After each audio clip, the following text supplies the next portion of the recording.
በጓደኝነት መሃል እግዚአብሔር መክበር አለበት። ጨዋታ ውስጥ እግዚአብሔር መክበር አለበት። ክርስቲያኖች የትም ቦታ አይናቸው ፊት ለፊት እግዚአብሔርን ስለው የሚኖሩ ናቸው። እግዚአብሔር ዓለምን በእጁ የያዘ ልብና ኩላሊትን የሚፈትን ሰውነታችን በእጁ የተያዘች ካህሌ ሁሉን የሚይዝ አምላክ ነው። ስለዚህ የትም መታመንንና የትም ማክበርን ይፈልጋል። አምልኮተ እግዚአብሔር ማለት እሱ ነው። ማስቀደስ፣ መጸለይ፣ መጾም ብቻ አይደለም። እግዚአብሔርን ማክበር ማወቅ አለብን።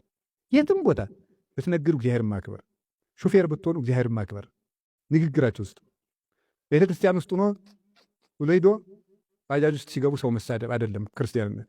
የትም ቦታ እግዚአብሔርን ማክበር። እስቲ እግዚአብሔርን ማክበር በሉ። ማንን ማክበር ነው? እግዚአብሔር። ሰውን ስናከብር ማንም እናከብረው።